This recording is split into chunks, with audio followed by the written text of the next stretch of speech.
noite a todos.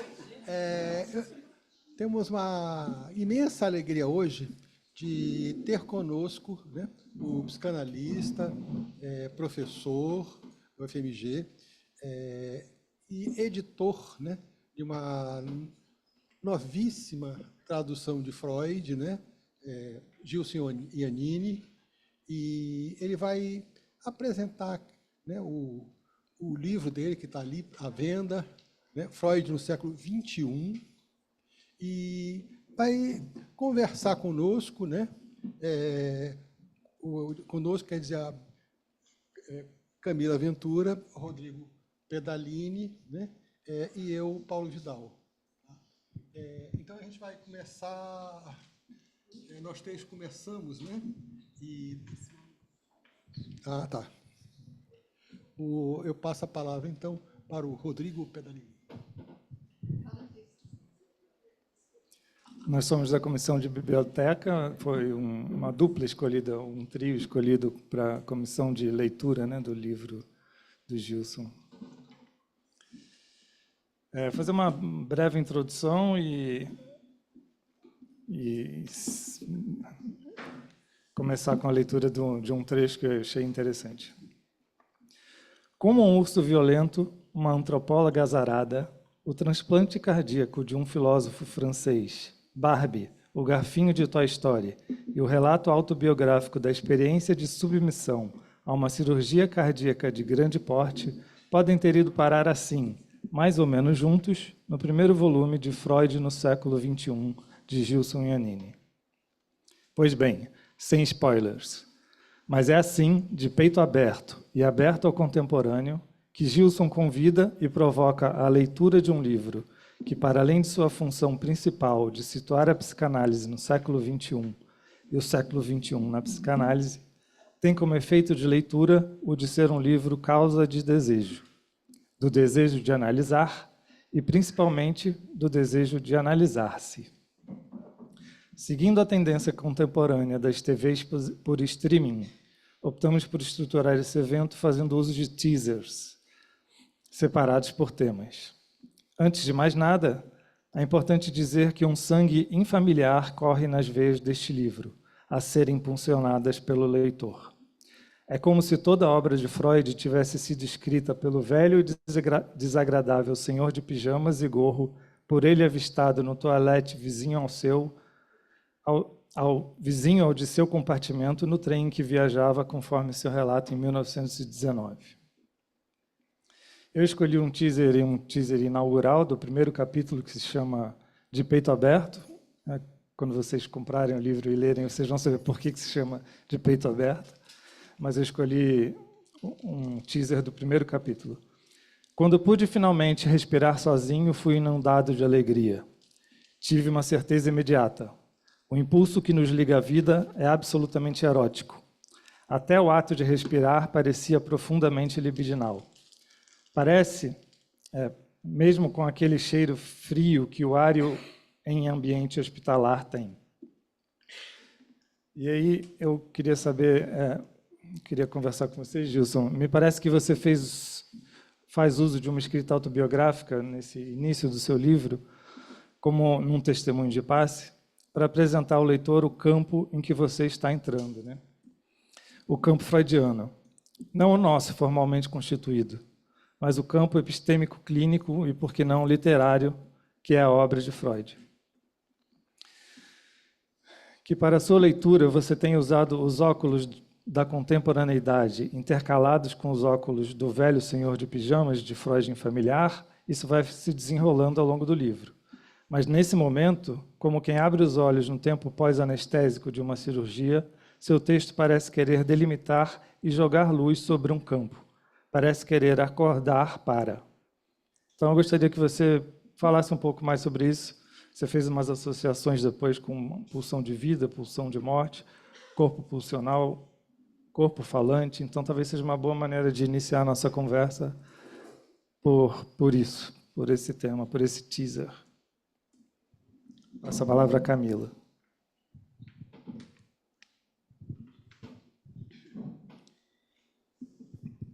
Gilson, parece que você, no livro, responde ao quiprocó em que a psicanálise esteve envolvida no ano passado, né? Numa dessas numerosas tentativas de morte da psicanálise. Você lembra a gente, nem diria salvar, mas você só lembra porque ela não morreu e porque ela continua sobrevivendo. O caminho das pedras nos é dado bem no início do livro, quando você diz que o infamiliar garante a sobrevida da psicanálise e é ele que vai desfilar ao longo dos capítulos do livro. Aquilo que está dentro, mas também fora, o pontinho do familiar que é inquietante. É o que permite à psicanálise de transitar entre os séculos, dar conta do que é íntimo para um sujeito, das traquinagens experimentadas pela incidência da palavra no corpo, ao mesmo tempo que se separa dos protocolos e discursos que acompanham nossa época, se mantendo insubmissa a ela, né?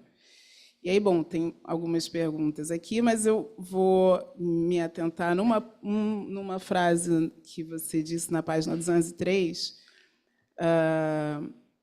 Vou dar uma contextualizada antes, mas o Freud constrói suas teorias a partir da clínica com seus pacientes, os sintomas da época, né? Que era uma articulação entre sentido e significação, se situando na relação do sujeito com o outro. O Lacan segue, né, isso até perceber que existe um resto, algo que escapa à significação. E aí, nos anos 70, tem uma mudança de rumo, onde o Lacan coloca o gozo no lugar do outro e se distancia, bom, se afasta um pouco do Freud. E aí eu me pergunto se é isso que você se refere na página 203, quando você diz, quando parou de retornar a Freud, Lacan tornou-se finalmente freudiano. Uma frase bem familiar.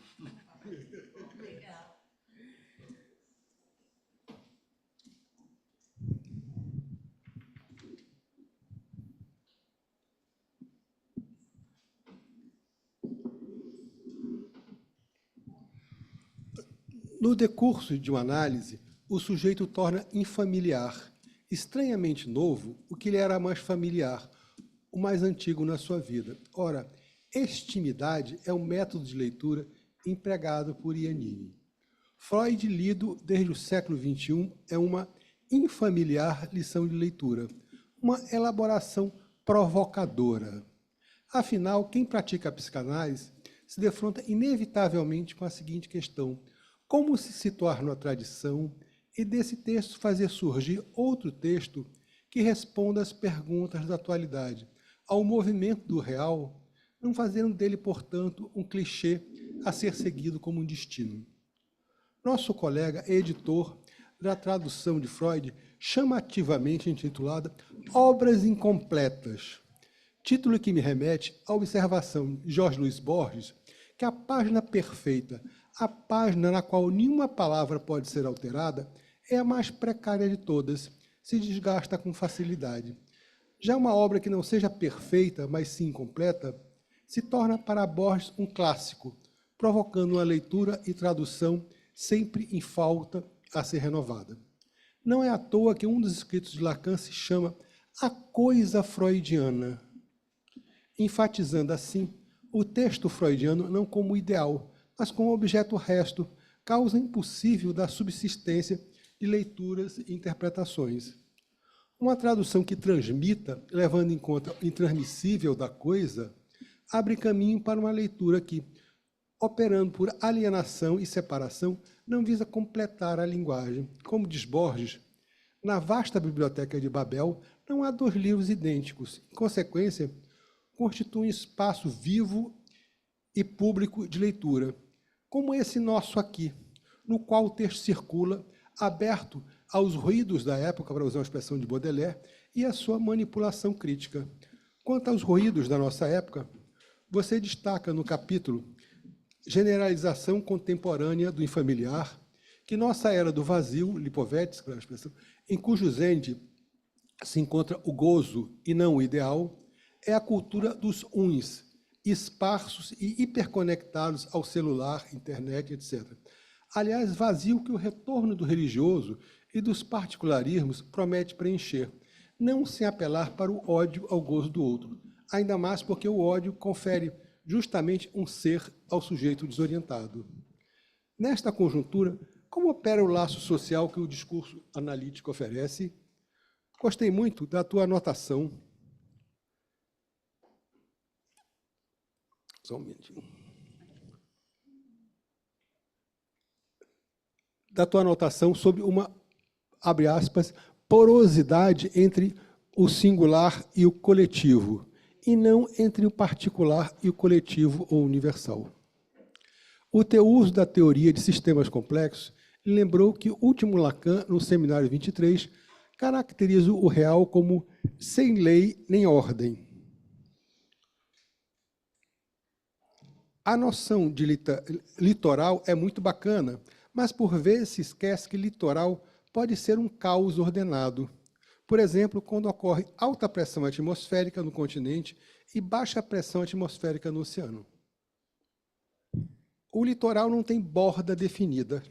Nele ocorrem fenômenos interativos, como as marés, a quebra das ondas. Curiosamente, Lacan, no Arthur Dito, faz do nome do pai praia, lugar seco no qual fracassa o semblante.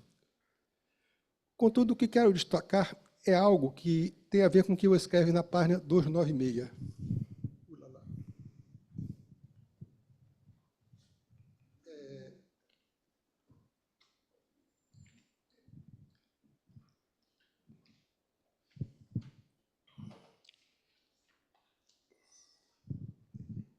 Sobre máquinas são plenamente capazes de conversar, mas não falam sem saber, não gozam quando falam. Conversam e interagem, mas não escutam o texto inconsciente que goza. O que eu destaco? Uma coisa que me chama a atenção é que litoral reúne discreto, língua, e contínuo, gozo. Já a linguagem da informática é binária, 0, oposição 0, 1, discreta. É basicamente isso. Obrigado. Passa a palavra.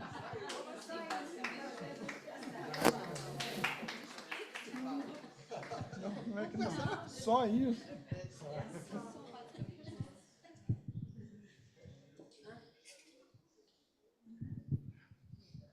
Então, uma boa noite a todos e todas, não todos e não todas. Alegria estar aqui no Rio. Vocês sabem que eu gosto muito de vir aqui, a Sessão Rio. Bom, então, agradecimento especial para Ondina, que fez esse convite, Inês, Léo, que me receberam, né, e essa mesa aqui com Rodrigo, com Camila e Paulo, uma alegria ter tantos amigos e colegas aqui. Bom, formato para lá de instigante, de difícil, né? Começar já com esses teasers, né? Bom, a sensação de ser lido é muito estranha, muito, muito infamiliar, para dizer a verdade, né? Alguém leu, né? E acho que vocês apontaram, acho que vocês deram vocês me colocaram numa situação que vocês pegaram o livro inteiro, né? Cada um pegou as 280 páginas, assim. Então, lá, vamos tentar...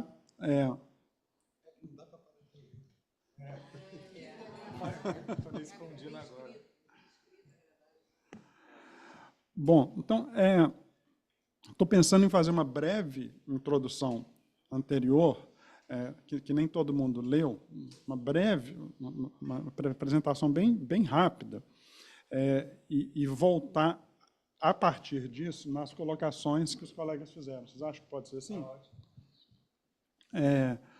Bom, esse livro, então, eu gosto de dizer, eu acho que é mais ou menos isso que aconteceu, ele é feito de restos, dos restos do trabalho de edição da obra do Freud, né? O trabalho da edição da obra do Freud, a gente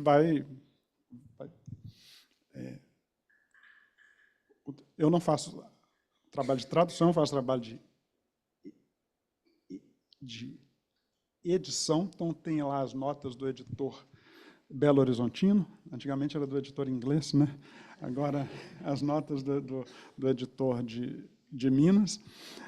E para produzir essas notas, que eu gosto de condensá-las bem, elas são muito, muito concisas, elas ocupam, em geral, uma páginazinha, e são muito concisas. Para eu conseguir escrever aquela uma página, eu escrevo 10, né, para chegar em uma. Então, esse livro é feito dos restos, né, do que sobra, do que não cabe, né, numa edição do Freud, né, mas que foi preciso eu passar por isso para alcançar aquela coisa bem...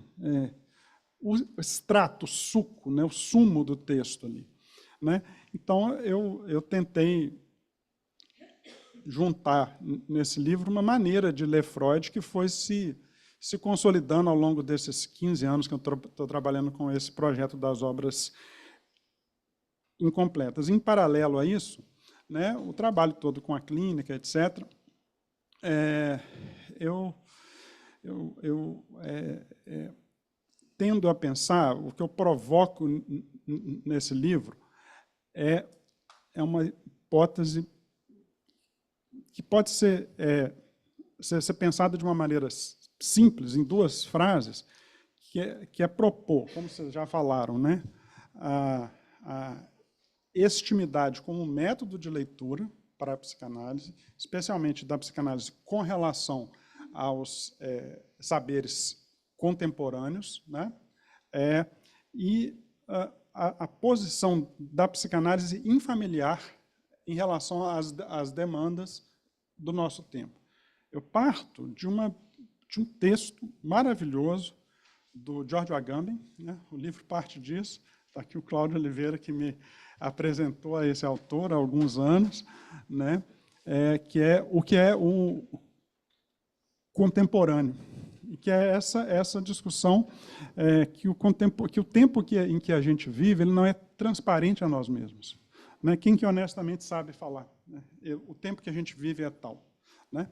Então, eu começo com um questionamento sobre uma frase do Lacan, que a gente cita à torto e à direita, eu acho que todos nós já escrevemos ela em algum livro, em algum artigo, né?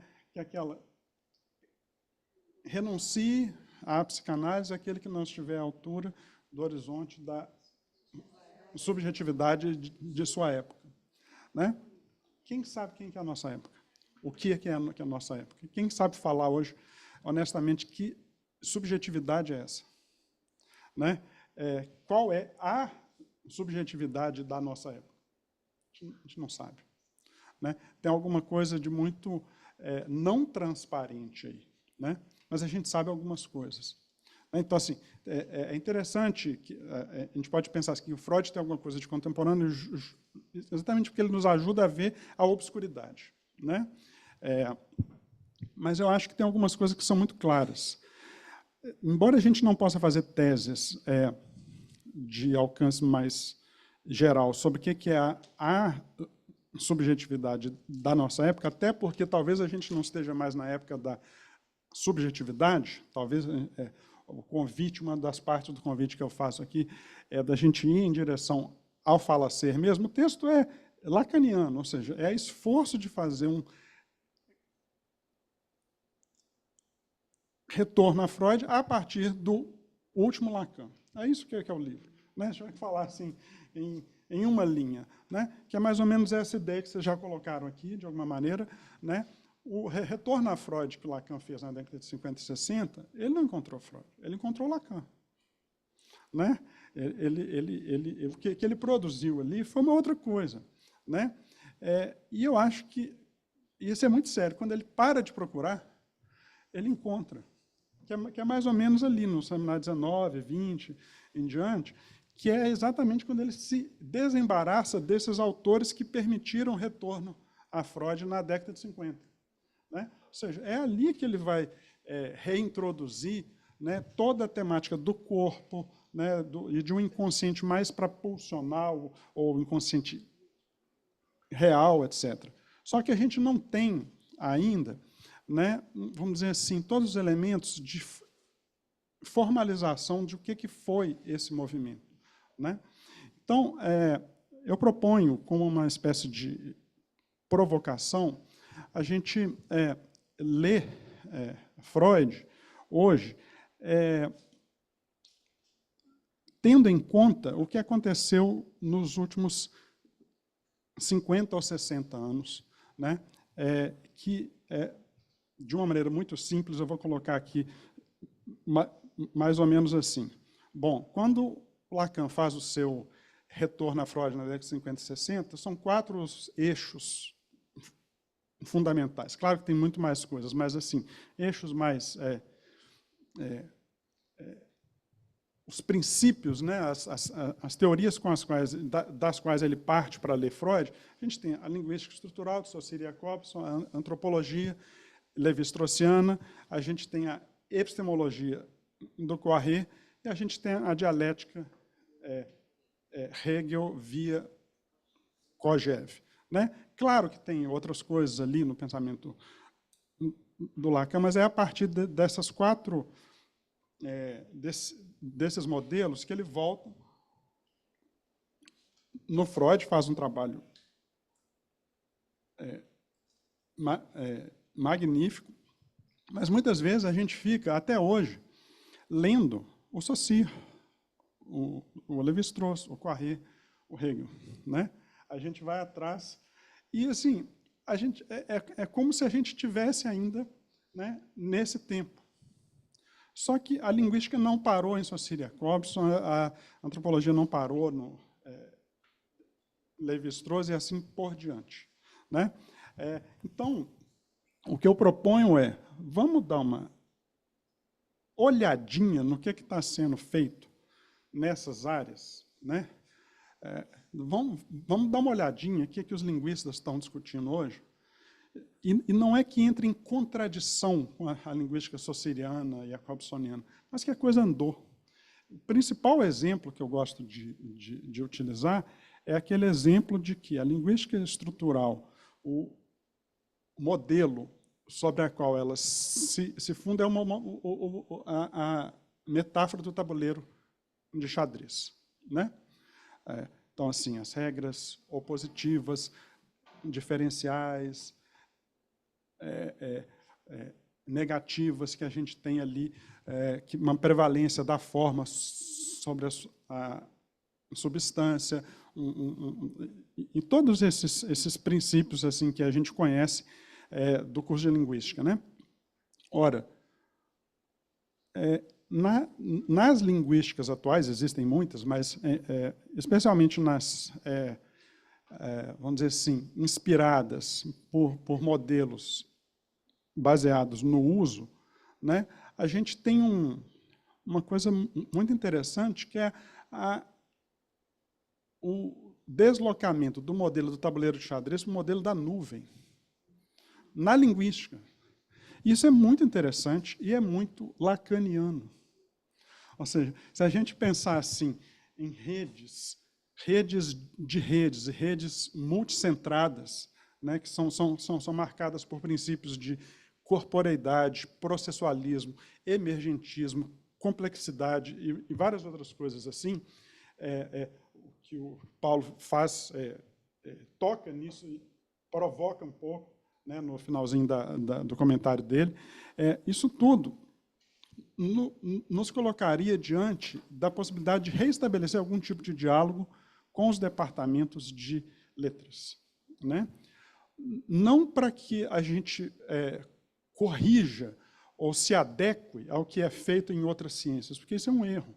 A gente achar que, né, uma ciência externa à psicanálise vai dar o critério de validade dos nossos achados, mas que é por isso que eu insisto o tempo todo na estimidade como método, né? Ou seja, quando a gente vai conversar com a linguística, né, o Lacan fez isso a vida inteira, ou quando a gente for conversar com a etnologia ou com qualquer outra disciplina, para tomar, vamos dizer, aquilo que foi impensado nessa própria disciplina, né? Aquilo que para tratar essas disciplinas não como exterioridades ou como campos conexos, mas como campos éstimos. É uma mudança pequenininha, mas que muda tudo. Igual a mudança, eu estava comentando isso hoje de manhã, né, de dizer, uma antropóloga francesa foi atacada por um urso, e dizer, um urso siberiano e uma mulher francesa se encontraram, e os mundos deles se cruzaram para sempre. É esse deslocamento pequenininho, mas que muda tudo, né? Esse jeito de dizer que muda tudo. E eu acho assim, então, o que eu tenho proposto é um pouco da gente não se excluir, porque a psicanálise, a gente, né, no conforto das nossas instituições, às vezes a gente se isola de um debate, né, com as outras ciências, com as outras práticas, com o que é feito em todos os campos aí, e gosta muito de dizer assim, a psicanálise está sendo expulsa da universidade, de não sei onde, não sei onde, não sei onde. Mas muitas vezes a gente se isolou, né? Então tem um convite mesmo, provocação de a gente, mas com método, reestabelecer diálogos com as disciplinas contemporâneas, por exemplo, linguística, eu dei alguns exemplos, a etnologia, a gente já falou disso, o Rio de Janeiro já fez isso, algumas vezes vocês estão conversando aí com o Ribeiro de Castro, com o Felipe Descolar, com outros autores, assim, ou seja, a linguística, né? Ou seja, só a psicanálise que acredita ainda na distinção de natureza e cultura. Né? Quando a gente vai dar aula de pulsão, primeira aula que a gente dá, a diferença de instinto e pulsão, né? A natureza, a cultura, então instinto é natural, aí faz uma diferença de animal e de, né, humano. É teológica, gente. Isso não se sustenta nem em neurociência, nem em antropologia, nem em área nenhuma. Tem área nenhuma mais que aposta numa oposição, pelo menos numa oposição clara, definível, né? Universalmente, de uma fronteira nítida de natureza e cultura, de animal e humano e coisas assim, né? E muitas vezes a gente se apoia numa espécie de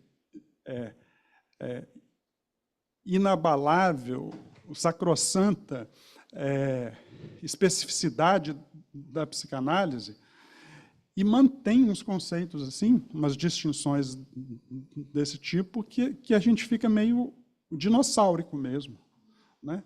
A gente é um pouco de dinossauro. Tem uma coisa infamiliar nossa que a gente não tem que abandonar, não, né? Mas talvez se abrir um pouco a esses debates. O ponto que eu acho mais delicado é exatamente a epistemologia.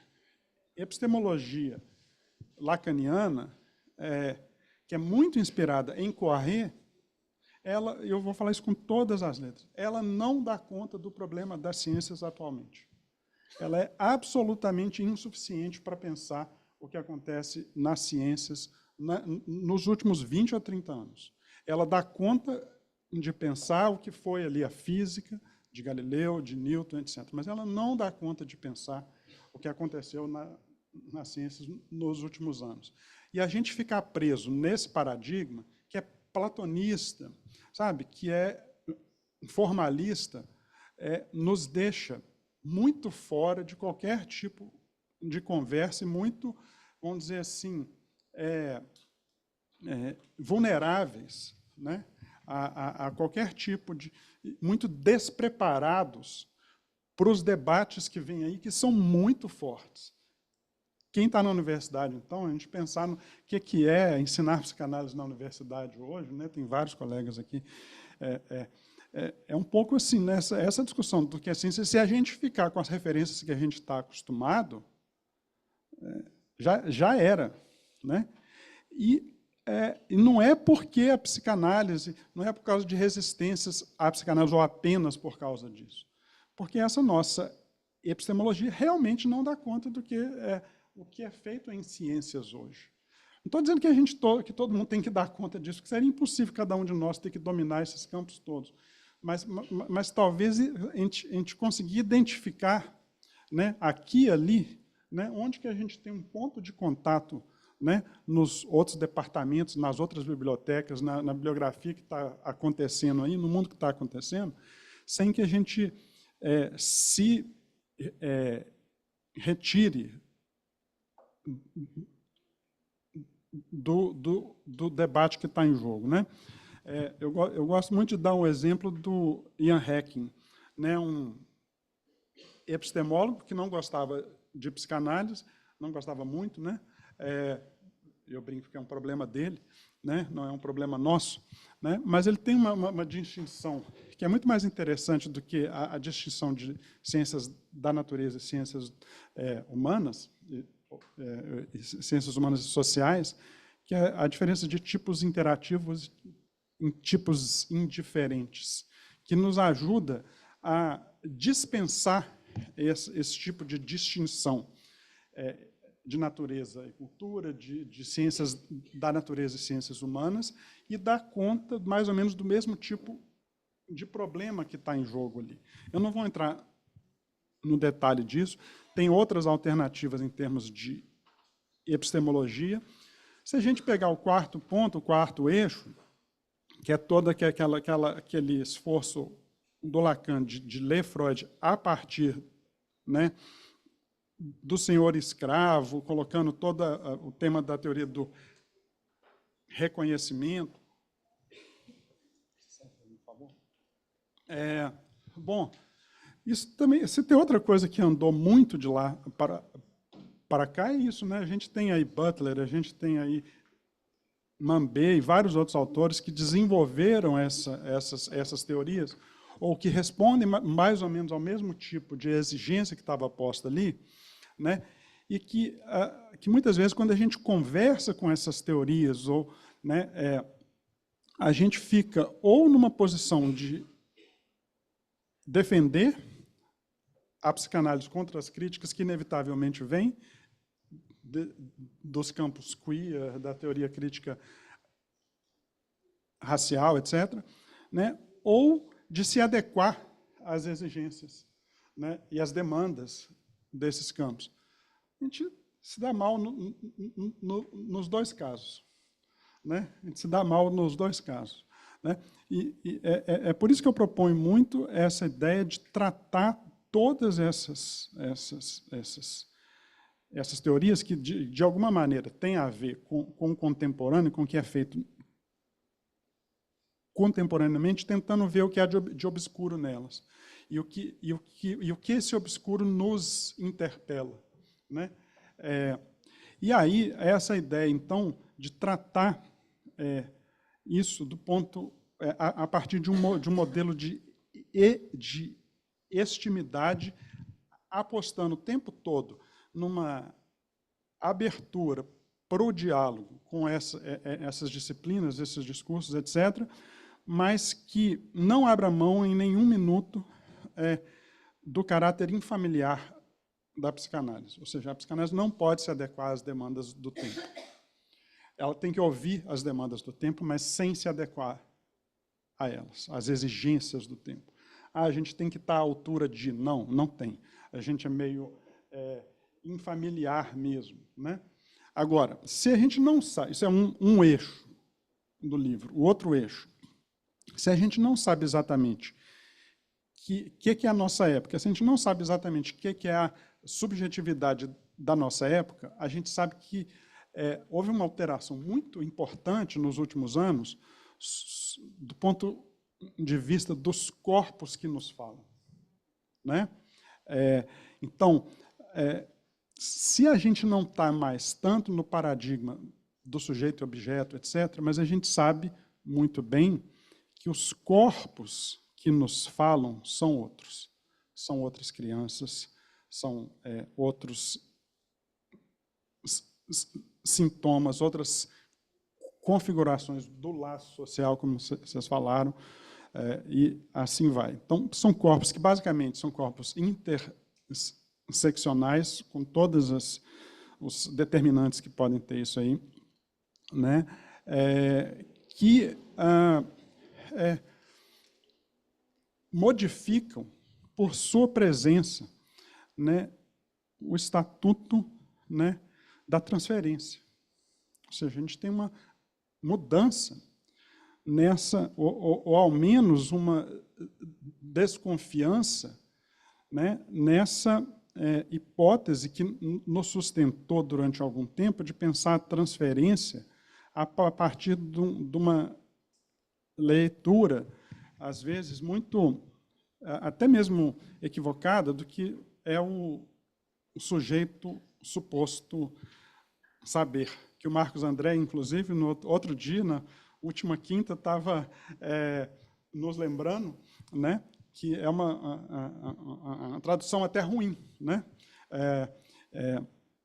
que seria muito mais alguma coisa tipo assim, que a gente teria que apostar muito mais na ideia de suposição do que na ideia de saber. Mas, de uma maneira ou de outra, né, a gente está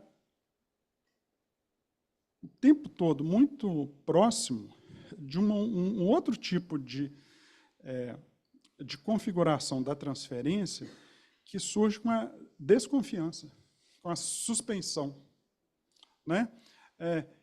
Essa ideia de que o psicanalista sabe alguma coisa, né? Sabe alguma coisa sobre a contemporaneidade, sabe alguma coisa sobre o meu sofrimento, etc., ela não é tão mais assim, tão clara quanto foi há um tempo atrás. Isso é ótimo, né? Mas nem sempre a gente está muito afim de escutar o que é que vem dessas novas configurações. Bom, isso eu acho que basicamente, como introdução do que seria reler Freud a partir não do inconsciente estruturado, não apenas, não é excluindo, mas não apenas do inconsciente estruturado como uma linguagem, mas a partir do inconsciente real ou inconsciente litoral, ou pulsional, eu ainda não sei qual que é o nome melhor para isso, então eu vou tentando criar esse campo, né? Porque eu acho que esse foi sempre o Freud, a aposta do Freud, né? Um inconsciente como, vamos dizer assim, ou seja, o conceito mais importante, mais fundador, né, da psicanálise, sendo um conceito de pulsão, exatamente porque ele é um conceito fronteiriço, um conceito litorâneo entre corpo e psiquismo, entre indivíduo e coletividade, entre a natureza e cultura, e esse entre é um problema de todo tamanho. Esse entre que a gente achava assim, né, que tinha uma fronteira, que tinha alguma coisa assim, esse entre ele passa a ser um problema um problema que precisa ser colocado em outro nível. Então, acho que agora já dá para pegar, acho que basicamente isso. O livro fala algumas outras coisinhas também, mas o que eu lembro dele agora é isso. Bom, que o Rodrigo colocou aí. Você sabe que é uma introdução autoficcional mesmo, né? Que parte dessa ideia de que não existe um lugar de enunciação neutra, né? Que parte de uma ideia de algum tipo de saber situado, né? Que parte de uma experiência. Claro que ali nada é mentira e tudo é inventado, né?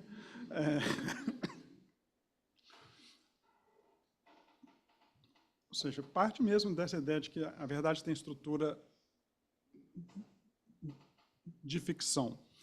E eu me demoro um pouco nessa introdução, uma introdução longa, daquela parte da biblioteca, não sei quem leu aí já. É uma introdução bem longa que tenta criar uma espécie de espaço mesmo, como vocês falaram, um espaço literário, né, um espaço de um certo uso de uma certa experiência da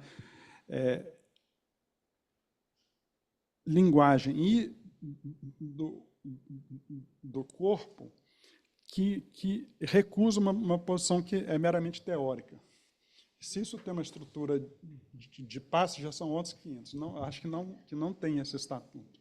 Acho que não tem esse estatuto.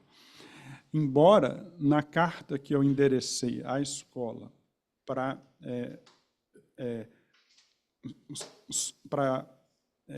solicitar minha entrada como membro, eu conto um pouco essa experiência.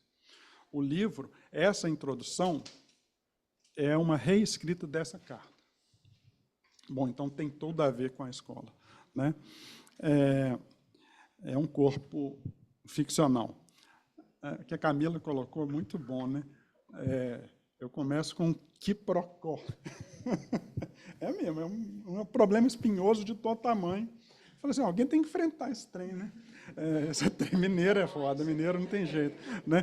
Não, não que a gente enfrenta, acho que todos nós, psicanalistas, a gente enfrenta essas mesmas coisas o tempo todo. Mas eu tinha a impressão, tenho a impressão que a gente precisa de uma coisa um pouco mais sistematizada. Isso foi um pouco a minha ousadia de propor, né, esses modelos. Bom, isso mesmo, eu já falei um pouco dessa ideia de que quando o Lacan volta a Freud, ele encontra o Lacan, né, e de que quando ele abandona esse esforço, né, ou seja, exatamente quando ele abandona ou relativiza, talvez não é nem abandona, quando ele diminui o peso dessas referências cartesianas e tal, né, modernas, né, quando o Lacan deixa de ser um europeu moderno e passa a ser um grego, né, ou volta a estabelecer uma conversa com os gregos ali nos últimos anos do seu ensino, né, é ali que a gente, de alguma maneira, reencontra o Freud, que nunca apostou muito nessa ciência de Galileu e de Newton, nunca. A aposta dele sempre foi outra. Sempre foi outra, né? Se ele tiver que falar de ciência, o modelo de ciência dele era Leonardo, né? Que é o que um artista e cientista ao mesmo tempo. O ideal dele é renascentista. Ou seja, quando o Lacan ele fala, quando você pegar uma história do pensamento em Lacan, é muito assim. Ele pega os gregos, depois ele pega Descartes, o século XVII, pula todo aquele... pula o que vem antes, né? Renascimento, pula o romantismo e vai direto no século XX. Na história básica que o Lacan faz é mais ou menos essa. O Freud pega exatamente o inverso. Ele pega exatamente essas outras coisas. Ele conversa com Leonardo, ele conversa com Goethe, ele conversa com outros autores, né? E eu acho que, do ponto de vista estritamente epistemológico, a intuição do Freud está mais correta e mais contemporânea do que a intuição ou o programa lacaniano. Por quê? Exatamente por não apostar na ruptura tão marcada entre ciências da natureza e outras ciências, né? Eu acho que a gente está indo para esse lado, né?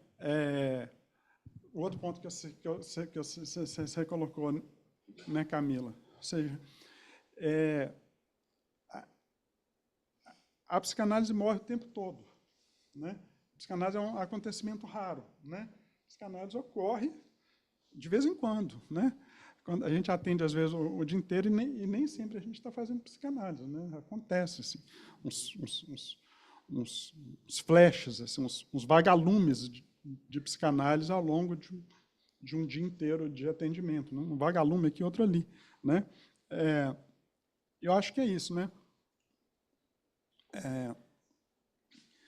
Eu me preocupo muito se as TCCs vão sobreviver, sabe? Eu fico um pouco insone com relação a isso. Me tira o sono, né? Se as TCCs, se a psiquiatria, mais assim, a psiquiatria modelo DSM, se eles vão dar conta de viver em tempos de inteligência artificial. Ou seja, tudo aquilo que é algoritmizável, a máquina vai fazer muito rápido, 5 anos, muito melhor do que a gente faz, né? Então, assim, esses modelos que são baseados em diagnóstico, protocolo, técnica, aplicação de técnica, etc., estão com os dias contados, né? Agora, a gente lida exatamente com esse ponto, né, de que isso que não é algoritmizável, isso que tem a ver com o gozo, né, com o fala-ser, etc.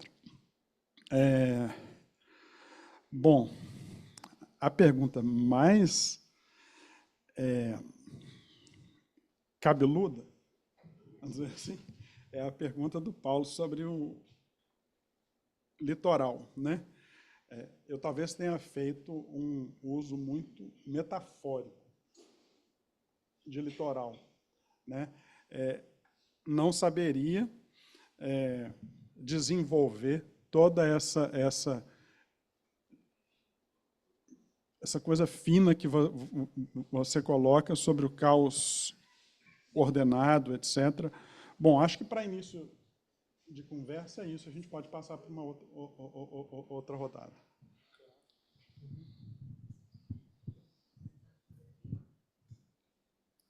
Então, vamos ampliar. Quem quer perguntar, falar?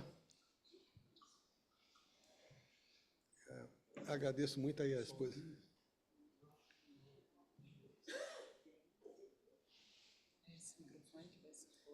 Eu acho que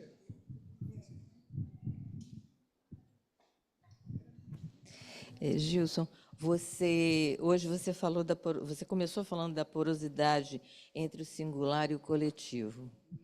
Depois você trouxe, que a gente já tinha identificado, você diz isso textualmente, né, que o método é o da intimidade. Depois você nos traz a ideia de que a característica, se é que você me permite usar esse nome, da psicanálise é o infamiliar. Eu fiquei me lembrando de uma afirmativa sua quando você participou do Seminário de Psicanálise Política, Política da Psicanálise, em que você afirmou, sem mais delongas, que se a gente acha que só nós cuidamos ou pensamos no singular, nós estávamos enganados e que a gente tinha que examinar isso com calma. Então, a minha pergunta vai nesse sentido. É o infamiliar, é pela via do infamiliar, o que a gente chama de singular e que pode se manter, mas que talvez não com essa ideia de singular que hoje a gente insiste tanto.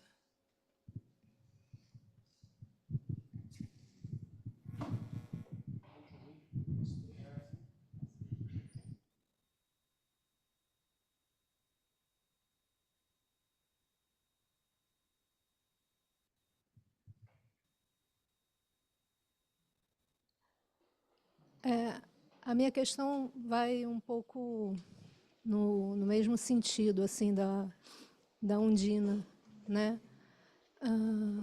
Porque eu fiquei muito feliz assim, né, de poder ouvir como você coloca essa postura que muitas vezes a psicanálise tem, né, de se colocar, que eu leio até como parece que muitas vezes se colocando como sendo o único que vê pelo singular, se vê também quando o outro vê como singular, mas falou, mas a gente inventou a roda, né? Se coloca sempre numa posição defendida. E eu acho que isso é o outro risco da psicanálise não sobreviver. Aí eu acho que a psicanálise não sobrevive, quando se coloca nesse lugar, né? Porque é um lugar muito de um saber muito cheio, eu acho. E, de alguma forma, toda a sua fala, eu fiquei o tempo todo pensando no Lacan, em 75, por aí, sei lá, quando ele vai para os Estados Unidos. por duas coisas. Primeiro, porque eu acho que o Lacan não parou com ele, quer dizer, não é? Eu acho, tipo assim, o Lacan não parou com os linguistas franceses.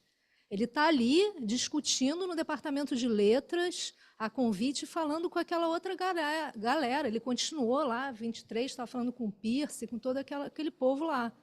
A gente que não acompanhou, né? Mas ele acompanhou. E ele fala uma coisa que eu acho que eu estou às voltas com a pedra, né? Todo mundo aqui está às voltas com essa história de pedra. E ele comenta justamente numa outra circunstância, mas ele usa a metáfora da pedra de toque, e ele fala assim: se pensou que a psicanálise, o lugar da psicanálise é esse de se calar, que a pedra de toque da psicanálise é se calar. E não é se calar, é se colocar em escuta. Então, acho que assim, existe uma posição que a gente se toma quando se encontra com o que nos é contemporâneo, e a gente toma como eles querem nos calar. Né? Como se, diante disso, que a gente teria, então, que interpretá-los. Isso eu acho que é um risco. Né? É meio isso, assim.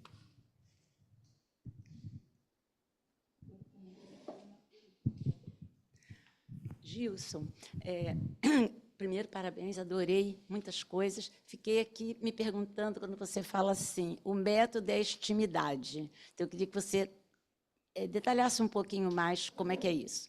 E fiquei pensando, nós estamos na diretoria de cartéis intercâmbio. Intercâmbio é um grande desafio.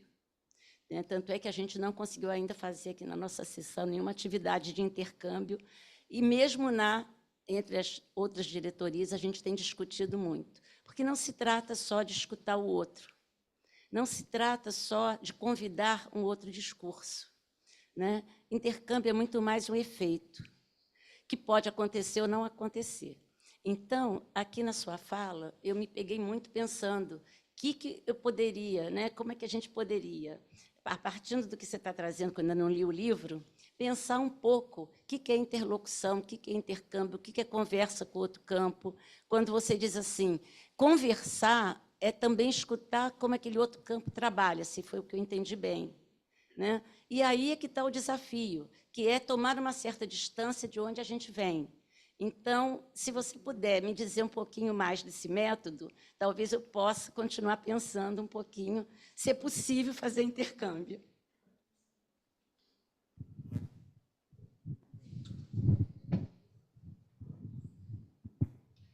Gilson, eu não li ainda seu livro. Eu tenho uma questão que vem da sua fala. Essa frase brilhante sua, quando Lacan retorna a Freud, o que ele encontra é Lacan. Essa não é uma outra maneira de dizer que a intimidade é o método? Não é, quer dizer a mesma coisa?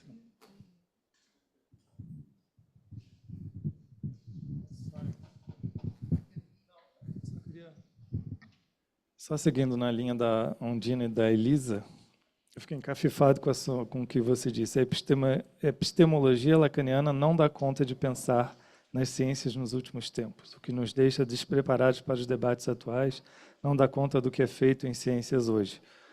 E eu fiquei pensando que os analistas, acho que eu também penso assim, que desde que Lacan foi o último, desde todos deliram, desde que ele chegou no ultimíssimo Lacan, ou no último Lacan, a gente tem a ideia de que a psicanálise pode dar conta de todos os outros saberes, né? A partir se todos deliram, então a gente consegue conversar e debater com todos os outros saberes, e você vem com esse outro olhar para a coisa, que foi mais ou menos o caminho que a Ondina e a Elisa seguiram. Então eu queria que você falasse um pouquinho mais sobre isso. A epistemologia lacaniana não dá conta, porque também me surpreendeu. Tem pergunta. Pode falar para eles. Pode me perguntar aí em cima. Eles estão mutados. Oi, boa noite. Oi. Algumas perguntas. Está falando?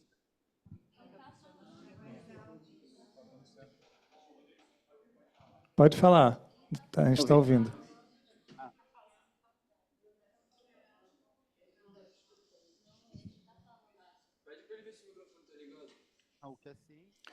O microfone está ligado? Estão me ouvindo agora? Agora sim. Eu vou refazer. Oi, vou fazer tudo de novo. Eu me chamo André e eu queria fazer algumas perguntas meio provocação em torno de algumas coisas que eu fiquei pensando, né? A primeira me vem no respeito de o que a ciência produziu nos últimos anos. Eu queria pensar assim, estreitar mais isso. O que a ciência produziu nos últimos anos? A gente vê muita coisa dita como ciência que não é. Vê muita coisa que cresce muito nos holofotes, que é uma ciência a serviço do capital, sendo absurdos, infindáveis, mas que se tornam legítimos pela eficácia dessa situação do capitalismo na nossa sociedade. Também perguntar assim, novos sintomas, as novas maneiras que nisso, e elas são novas às estruturas neurótica, perversa e psicótica, e também pensar assim nesse debate de psicanálise que precisa e tal. E eu fiquei também pensando. Oi?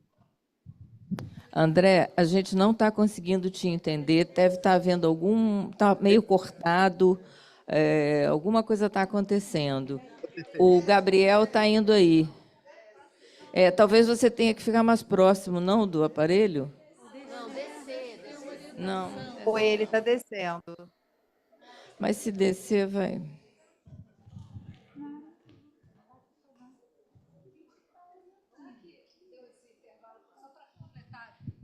Na linha provocação, assim, você falou que Freud, alguma coisa assim, como Lacan encontrou Freud quando desistiu de procurá-lo.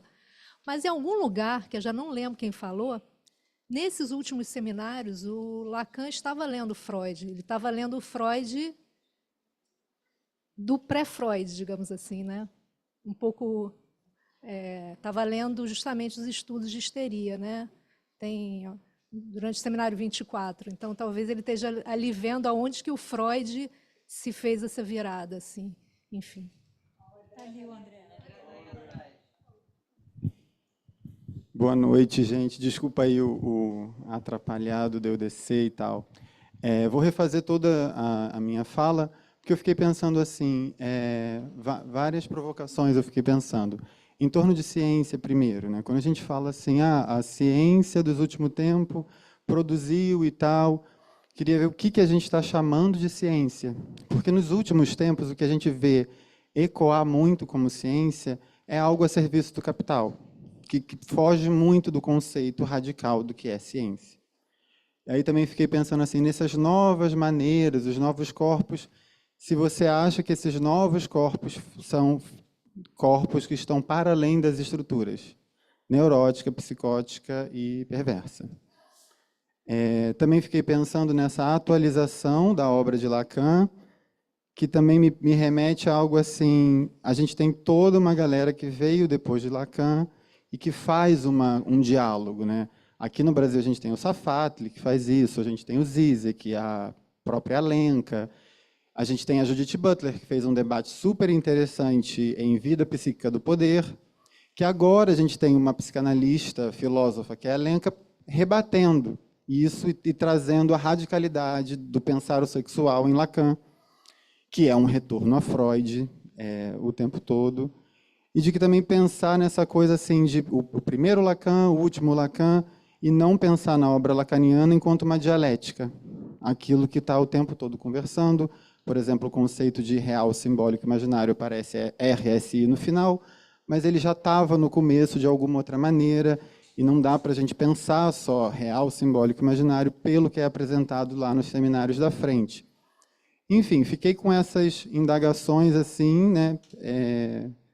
Mas em torno mais dessas provocações, assim, sabe, do que a gente está falando mais precisamente quando a gente fala desses tópicos. E é isso. Obrigado, gente. Boa noite.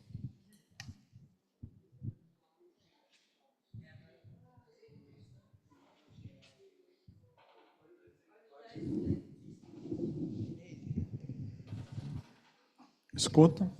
Pronto. Então, olha só, que perguntas interessantes e difíceis. Vou mais ou menos em ordem aqui. Ondina, né? O problema você ficou encafifada, né, com aquela fala de uns 2 anos atrás sobre mas assim, a ideia é que a gente tem que trabalhar junto, né? Então vai provocando e vamos embora, né? Mas olha só, exemplo. Eu não sei, evidentemente, discutir isso em profundidade, mas você sabe o que os físicos estão discutindo hoje? Se a gravidade é uma lei natural. Se a lei da gravidade é uma lei da natureza, ou se ela é uma lei emergente. Né? Ou seja, é um negócio tão próprio. E, nesse caso, a lei da gravidade, ela poderia ser uma lei emergente que é singular a esse universo, né? Nesse espaço-tempo. Então, é um negócio assim meio maluco que eu não saberia explicar, né? Fugiria muito da minha capacidade de poder explicar isso, mas assim, o que a galera está discutindo são coisas muito interessantes. Assim, essa ideia de que, por exemplo, que cada cérebro é um, né? Aquele livro, né? A cada um seu cérebro, né? Nas próprias, as neurociências, por exemplo, a gente fala muito de neurociência. Primeiro que neurociência é um negócio absolutamente amplo, né? É um campo heterogêneo, com conflitos internos enormes, né? Mas existem áreas dentro da neurociência que pensam que cada cérebro é singular, né? De acordo com as suas experiências, de acordo com as suas vivências, etc, etc, etc. Ou seja, que não tem uma ideia tão... que é o nosso estereótipo sobre o que são as neurociências, que é aquele cérebro que funciona igual para todo mundo, né? Me parece que mesmo as neurociências, lidas assim, ou mais contemporaneamente, elas talvez não estejam tão longe do tipo de conversa que a gente quer fazer, sabe? Mas a gente tem alergia a essas palavras. Neurociência, cognição, essas palavras nos dão assim, os pelos ouriçam, né? Assim, quando a gente escuta essas palavras assim, e com razão, porque as pessoas que a gente conhece dentro da psicologia que trabalham com essas coisas são, né? Nem preciso falar, né? Mas assim, eu acho que sim, a gente tem um conceito a gente tem uma discussão refinadíssima sobre singularidade, que às vezes, mesmo a gente não entende, no cartel, agora a gente estava discutindo o que é esse negócio do né? Nem sempre a gente entende isso tão bem assim.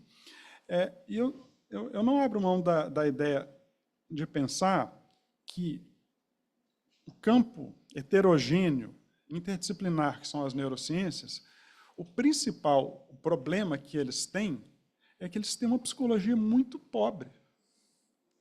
Eles se baseiam, eles precisam de psicologia, eles precisam de economia, eles precisam de engenharia, eles precisam de engenharia de sistemas, eles precisam de teoria da comunicação, eles precisam de um tanto de coisa, que é um campo que é basicamente interdisciplinar, né? As teorias psicológicas que eles costumam ter são muito pobres, tem um espaço enorme para a gente ocupar, que a gente tem o que ensinar, não é o que aprender, não. A gente tem que aprender, muito provavelmente, alguma coisa, mas a gente tem muito o que ensinar.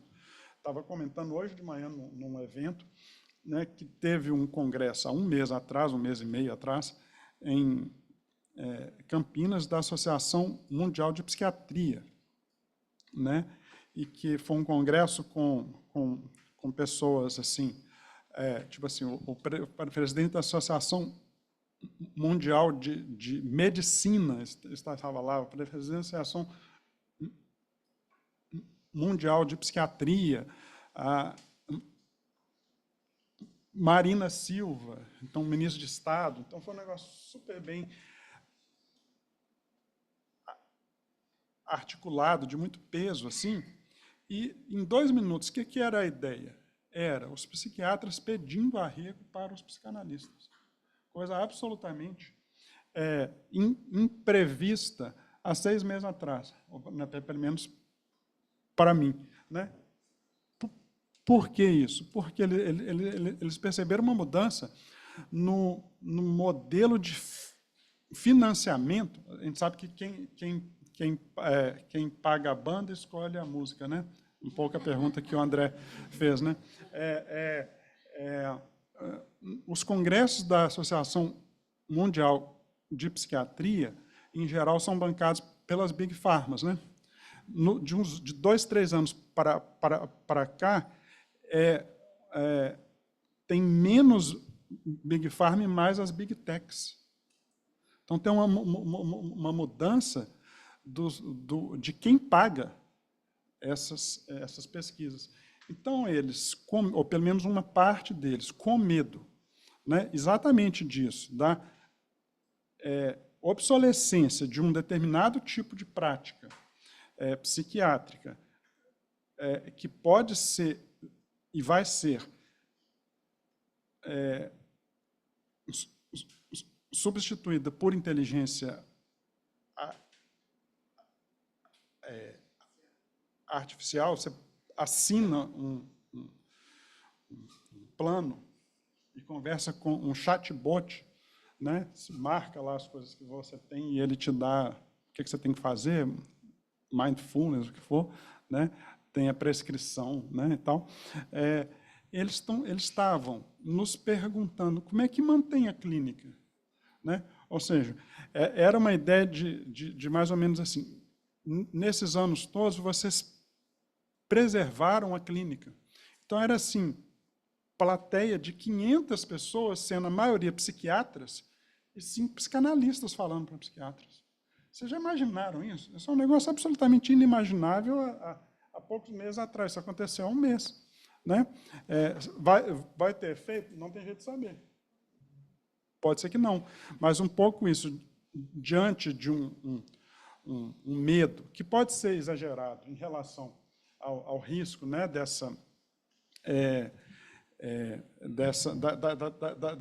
da transferência do trabalho do psiquiatra para esse tipo de tecnologia, eles perceberam que eles esqueceram como é que faz clínica, como é que faz a clínica do singular, do 1 a 1, que não é ciência, que é arte. Né? Ou seja, o que nos salva enquanto psicanálise não é a parte científica da psicanálise. Isso não é isso que vai nos garantir aí. O que nos salva, vamos dizer assim, né? A gente não precisa ser salvo, não, mas assim, o que nos sustenta é justamente essa ideia que a gente faz uma espécie de artesanato, uma ideia de artesania, né? de construir no 1 a 1, etc. Né? Então, assim, acho que isso é um ponto. Posso dar um exemplo disso, de como é que Freud é um autor moderno nesse campo. Por exemplo, a gente discute muito assim, se uma doença tal ou tal, sei lá,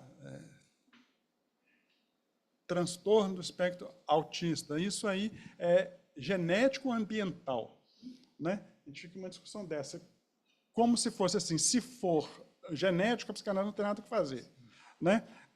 Está tudo errado esse jeito de pensar. Em primeiro lugar, que não existe essa ideia de ambiente. Ambiente é uma coisa absolutamente, né, uma ideia fraca, né? A gente tem uma teoria muito mais interessante sobre todas essas coisas. E essa oposição de causalidade natural ou de causalidade acidental, ela é muito fraca. Ela é muito fraca porque a gente tem teorias de causalidade complexas, muito mais interessantes. E o Freud, né, em algumas passagens dele, ele fala assim, a psicanálise não pressupõe a oposição de causalidade constitucional, disposicional, é a palavra que usava para o que a gente chama de genético hoje, e causalidades acidentais, ou que a gente chamaria de contingentes ambientais hoje, né? Ou seja, a proporção de fatores etiológicos, disposicionais e acidentais dá-se singularmente na história de vida de cada um.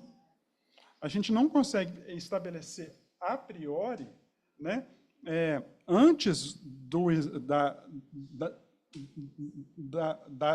da clínica singular, a proporção de um e de outro na causação de um sofrimento X ou Y. Né? Isso eu acho moderno até não poder mais, sabe? Assim, e Freud absolutamente ao pé da letra. As citações que ele fala, isso eu pus todas ali inteirinhas, assim, para ficar bem, até com os termos em alemão ao lado. Né? Bom, uma das colocações aqui que eu concordo inteiramente, se a gente ficar numa posição defensiva, nós estamos na água, né? A gente sabe muito bem, a gente tem uma teoria de como é que a defesa, os mecanismos de defesa, como é que eles operam, né? E se a gente ficar ativando mecanismos de defesa no modelo imunitário, por isso que tem toda aquela introdução sobre o coração, a intrusão, o urso, aquela coisa. Se a gente ficar no modelo imunitário contra o outro, a gente está na água. Então, é outro tipo de conversa que a gente tem que ter, vai nas perguntas, que não seja um paradigma imunitário. É isso que eu consigo te dizer. Bom, sobre a ciência, né, a serviço do capital, não sei se sempre, né? É claro que, em primeiro lugar, que não dá para falar a ciência. Isso é outra coisa que a gente fala assim mais por vício de linguagem do que qualquer outra coisa, porque que não existe esse troço, existem as ciências, né? São múltiplas, heterogêneas, tem modelos de ciências, os mais diversos, assim. Se você tentar fazer uma teoria universal sobre o que é a ciência, você não consegue fazer. Não existe, né? Existem ciências, né? A serviço do capital, sim, e talvez mais grave, de um certo tipo de capital, né? Hoje em dia, a gente está muito mais próximo de um discurso digital do que o discurso do capitalista, né? Acho que é pior. Bom, não sei se eu saberia mais do que isso, não. O que mais que eu anotei aqui? Olha. São inseparáveis, né?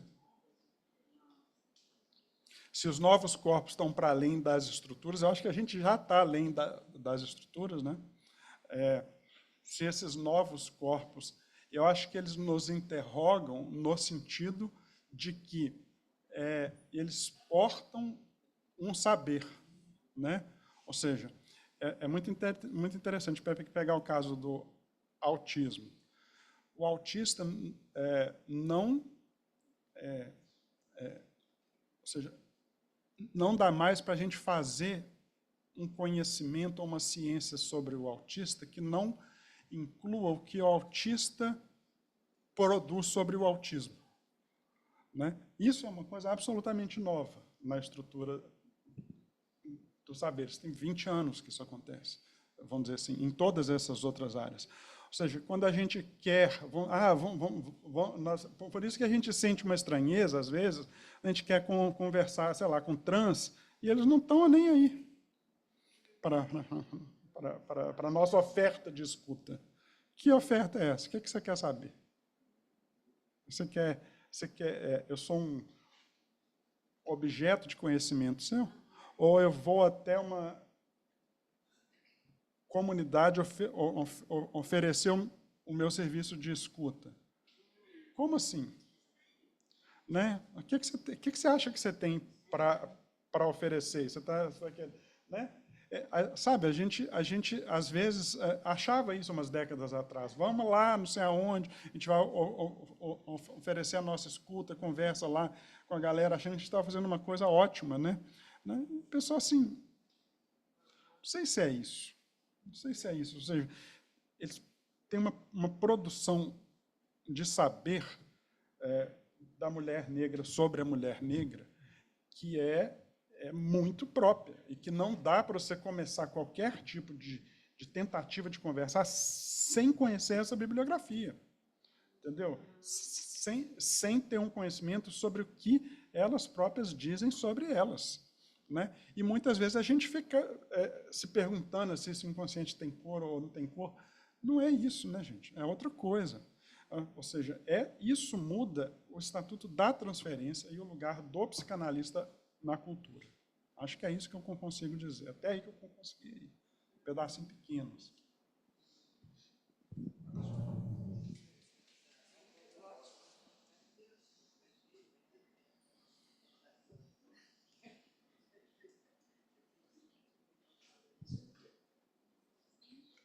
Alguém mais quer?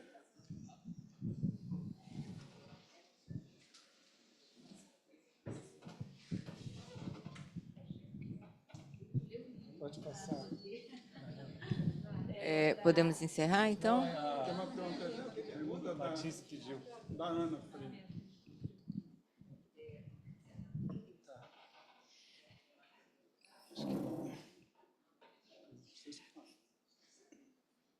Gilson,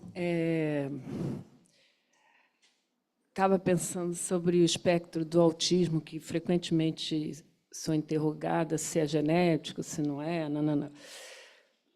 Aí eu concordo com você que não tem essa contingência, e a própria genética tem contingência.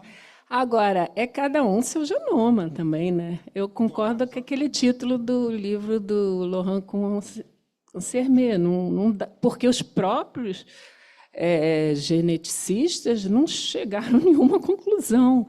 Então, quer dizer, a ciência também tem uma contingência na sua forma de pensar a genética também. Queria te ouvir mais sobre isso, porque não há oposição entre contingente e genético, como você falou, mas também não há uma universalidade em relação a isso. Nem os próprios cientistas acham que tem um gene específico para isso, e quando eles acham, se enrolam também. E o ponto é que, mesmo se houvesse, né, mesmo que a gente encontrasse 100% se encontrasse o gene lá, isso não elimina, né, a nossa escuta e o efeito que a gente pode ter se a gente tiver teorias de causalidades complexas, retroativas, com teorias de feedback, de looping, de biolooping, essas coisas todas, né? A ideia é que as nossas intervenções elas podem ter efeito no cérebro, inclusive, né? Então, a gente fica, às vezes, achando assim que se encontrarem o correlato neural de tal coisa, isso é um argumento que é muito utilizado. Descobriu aqui que a depressão é causada por, né? Aí X, Y, Z. Né? Então a gente não tem mais o que fazer, a gente não tem que se preocupar, a gente tem que se preocupar zero com isso, zero. Desde que a gente saiba que a nossa escuta, que o nosso trabalho é sobre esse ponto que resta infamiliar, é sobre esse resto, o que sobra, a tudo isso, a gente tem que se preocupar com zero, com a ideia de que encontrou-se o correlato bioquímico de tal e tal estrutura, ou sofrimento, ou transtorno, que quer que seja, porque que a nossa escuta lida com outra coisa. Esse real nosso, isso daí está tranquilo, né? Ele não é algoritmizável mesmo. Mas exatamente, eu acho isso ótimo, e continuando o que a Ana Beatriz falou, eu acho que o autismo mostra isso, mas eu acho que qualquer caso vai mostrar isso. O autismo mostra na radicalidade que a história que o Freud falava, eu acho interessante, ele falava de disposição, ele fala tem sempre, eu acho genial, que é exatamente o que está ali que não tem jeito, que é alguma coisa de impossível, que a gente não tem como chegar, como ele falava isso. Por que escolha da neurose? Não dá para entender, né? O Lacan fala da escolha, como é que é o nome? Lacan, insondável do ser. É um ponto ali absolutamente impossível. E o Freud falava da disposição. Então, no autismo isso aparece. A gente tem muito a fazer, mas ele vai deixar de ser autista? Não. Né? E, no entanto, temos muito a fazer. Né? E assim como os neuróticos, os psicóticos, ou os não, ou qualquer caso, né, na singularidade. E o Freud realmente é absolutamente genial. Por isso que o seu livro é tão bom, porque obrigado. O Freud é o máximo. Obrigado.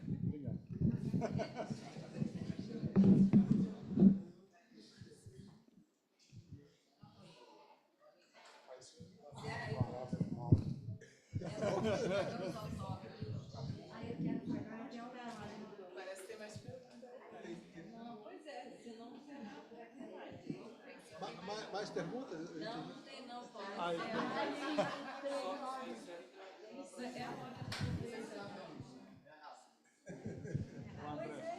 É André, né? Eu fiquei pensando aqui a respeito dessa coisa do autismo e da biologia e toda essa dinâmica de pensar biologia, cérebro e tal, e né, que a gente consiga pensar com a obra lacaniana todo o efeito da cadeia significante da linguagem, que o Lacan apresenta isso com muita cautela e com muita calma. E eu vou juntar isso a um antropólogo, David Le Breton, que é um antropólogo da dor, que há pouco tempo eu estive na palestra dele, onde ele abriu a palestra falando assim, olha, o corpo não é biológico. E ele fala assim, mas eu estou dizendo isso agora, mas Lacan já dizia isso antes, que o corpo tem todo um efeito de significações, de significante, a cadeia de linguagem, e que isso é fundamental para a gente pensar no autismo, por exemplo, não ir sempre aí pela via do cérebro e tal, que mais uma vez cai nessas grandes pesquisas pela via do cérebro, que são financiadas por grandes indústrias farmacológicas.